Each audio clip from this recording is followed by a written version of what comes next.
Students, आज हम प्रश्नावली 4.3 का जो आपको यहाँ छठवां सवाल दिया है उसी तरीके का एक एक्स्ट्रा सवाल करवा रहे हैं। इस सवाल को समझकर आपको प्रश्नावली 4.3 का छठवां सवाल अपने आप करना है, नहीं आने पर मुझसे पूछना है। तो सबसे पहले हम सवाल पढ़ते हैं। हम जानते हैं कि पिंड का संवेग उस पिंड के द्रव्यमान और वेग के गुणनफल के बराबर होता है। वो क्या कह रहे हैं कि संवेग किसके बराबर होता है? द्रव्यमान और वेग के गुणनफल के बराबर होता है। तो संवेग बराबर क्या होता है? द्रव्यमान गुणे वेग। ये तो हम वैसे भी जानते हैं, भौतिक विज्ञान में, फिजिक्स में आपने पढ़ा होगा कि संवेग बराबर द्रव्यमान गुणे वेग। लेकिन यहाँ उन्होंने लिख भी दिया कि पिंड का संवेग उस पिंड के द्रव्यमान और वेग के गुणनफल के बराबर होता है। हमने पहली लाइन पढ़ी और लिख लिया। द्रव्यमान को 5 इकाई लेकर, द्रव्यमान कितना दिया है? दिया है, लिखेंगे अब हम। दिया है, क्या दिया है? द्रव्यमान बराबर कितना? 5 इकाई। ठीक है। सबसे पहले दिया कि संवेग जो होता है वो द्रव्यमान और वेग के गुणनफल के बराबर है, तो हमने लिख लिया। फिर वो बोले कि द्रव्यमान 5 इकाई है, तो हमने लिख दिया। अब बोले कि इस स्थिति को व्यक्त करने के लिए एक समीकरण लिखिए। इस स्थिति को व्यक्त करने के लिए एक समीकरण लिखिए। तो आप समीकरण में जानते हैं x होता और y होता। तो हम क्या करें? मान लेते हैं संवेग को, मान लेते हैं y और वेग को मान लेते हैं x, और द्रव्यमान हमको 5 दिया है। हम क्या करें? हमको समीकरण लिखना है इस स्थिति का। तो हम संवेग को y मान लें, द्रव्यमान 5 दिया है और वेग को x मान लें। तो हम यहां लिखेंगे माना कि संवेग बराबर y और माना कि वेग बराबर x। ठीक है। हमने संवेग कितना मान लिया? y, और वेग कितना मान लिया? x, और द्रव्यमान कितना है? 5। अब ये तीनों मान हम इस समीकरण में रख दें। ये तीनों मान, संवेग बराबर y, वेग बराबर x, द्रव्यमान बराबर 5, ये सब हम कहाँ रख दें? इस समीकरण में रख दें। तो रखते हैं। तो सबसे पहले क्या लिखा? संवेग। तो संवेग की जगह क्या लिख दें हम? चलो हम फिर से लिख लेते हैं। संवेग बराबर द्रव्यमान गुणे वेग। तो संवेग कितना दिया है? मान लिया हमने y, तो y लिख दिया। फिर हमने क्या लगा दिया? बराबर। द्रव्यमान कितना दिया है? 5, तो हमने 5 लिख दिया। फिर क्या लिखा है? गुणा, तो हमने गुणा लगा दिया। वेग कितना मान लिया हमने? x, और ये हमारी एक समीकरण बन गई। देखिए y बराबर 5x, 2 चर वाली रेखिक समीकरण। यही तो वो कह रहे थे कि संवेग किसके बराबर होता है? द्रव्यमान और वेग के गुणनफल के बराबर होता है। दूसरे, तो हमने लिख ली ये लाइन। फिर बोले संवेग कितना है? 5 लिख लिया। फिर बोले कि इस स्थिति को क्या बनाओ? समीकरण बनाइए। तो समीकरण बनाने के लिए हमने संवेग को y और वेग को x मान लिया। फिर हमने क्या किया? ये जो संवेग बराबर द्रव्यमान गुणे वेग था, वहां हमने संवेग कितना माना था? y रख दिया। द्रव्यमान कितना था? 5 रख दिया मान। वेग कितना था? वेग कितना माना था? x, तो x लिख दिया। तो क्या मिल गया हमें? y बराबर x। तो ये हमें क्या मिल गया? समीकरण मिल गया। ये क्या है? एक समीकरण है। यह है एक, यहां लिख देते हैं, यह एक समीकरण है। समीकरण लिखना था, हमने समीकरण लिख दिया। अब क्या कहते हैं? समीकरण लिख गया, यहां तक हो गया सवाल। अब कहते हैं समीकरण का क्या बनाइए? आलेख बनाइए। क्या बनाइए? आलेख। और वो कह रहे हैं जब आप आलेख बनाएंगे तो संवेग को कहाँ लेना? y अक्ष पर। 2 अक्ष होती है ना, आप जानते होंगे 2 अक्ष होती हैं ग्राफ में, एक x और एक y। तो बोलना है संवेग को कहाँ लेना है? y अक्ष पर। तो हमने मान लिया कि ये हमारी x अक्ष है और ये मान ली हमने y अक्ष। तो y अक्ष पर क्या लेना है? संवेग। प्रश्न कह रहा है कि संवेग को कहाँ लीजिए? y अक्ष पर, और वेग को कहाँ लीजिए? x अक्ष पर ले लिया। और बोले और यदि पिंड का जो वेग है वो कितना मानना है हमें? 3। तो पिंड का वेग कितना मानना है? 3। तो अब आप हमें ये बताइए कि यदि हमको एक समीकरण दी हो और समीकरण का आलेख बनाना हो तो हम क्या करते थे? x के कुछ मान रखते थे और उन मानों के लिए y के संगत मान निकालते थे, जिससे हमें x और y के मान मिल जाते थे, अर्थात हमें कुछ बिंदु मिल जाती थी। तो हम क्या करेंगे? ये समीकरण है, समीकरण का हमें आलेख बनाना है। तो हम क्या करेंगे? x के कुछ मान रखेंगे और उन मानों के लिए y के संगत मान निकालेंगे। तो अब हम क्या करते हैं? अब यदि x बराबर मान लें हम 0, कितना मान लें? x बराबर 0, तो y बराबर क्या है? y बराबर तो है 5x। y बराबर क्या है? 5x। लेकिन हमने x कितना मान लिया? हमें लिखना था y बराबर 5x, लेकिन x कितना ले लिया हमने? 0। तो 5 गुणे 0, तो कितना आ गया y का मान? y बराबर कितना आ गया, यहाँ लिख देते हैं y बराबर कितना आया 0, जब क्या था x बराबर 0 पर, x बराबर 0 पर y बराबर कितना आया 0, तो हमें यहाँ से एक बिंदु मिल गई 0,0, ये एक बिंदु मिल गई 0,0 और इस बिंदु को नाम दे दिया हमने a बिंदु। क्या नाम दे दिया, a बिंदु के निर्देशांक। अब हमने क्या किया, यदि x बराबर 1 तब y बराबर क्या 5x, y बराबर क्या है 5x, लेकिन x का मान कितना 1, तो गुणे में 1, तो y का मान कितना आया 5, तो यदि x का मान 1 होगा तो y बराबर कितना होगा 5, तो यहां से हमें एक बिंदु मिल गई 1,5, जिस बिंदु को हमने मान लिया b बिंदु।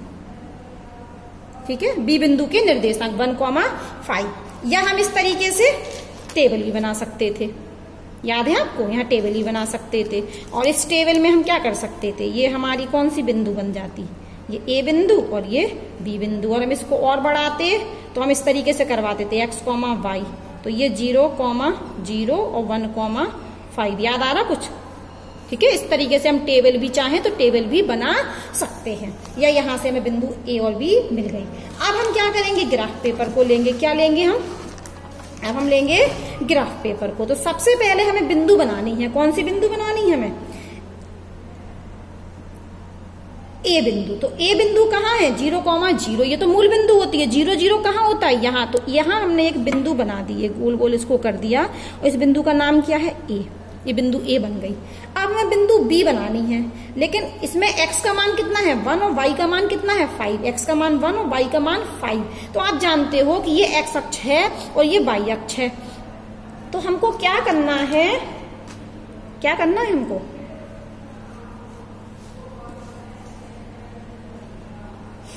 x अक्ष पर आप x अक्ष पर ये यहाँ जो मान होते हैं वो क्या होते हैं पॉजिटिव में, तो हमने ये एक खाने को एक मान लिया, 10 लाइनें हैं एक खाने में, इसको कितना मान लिया 1, तो फिर से 10 खानों के बाद कितना हो जाएगा 1, तो 1 और 1 2, तो इस तरीके संख्या रेखा आप पहले पढ़ चुके हैं। तो ये x का मान यहाँ 1 है, यहाँ x का मान 2 है, यहाँ x का मान 3 है, यहाँ x का मान 4 है, और इस तरफ जाएंगे तो x का मान ये 1 है, लेकिन किसमें -1, क्या है -1, ये कितना है -2, ये -3, ये -4, ये -5, ऊपर ये जो 1 2 3 4 5 दिए हैं ये किसके मान दिए हैं y के, किसके मान दिए हैं y के, और नीचे -1 क्या दिया है -1 -2 -3 -4 -5, ये y के मान है।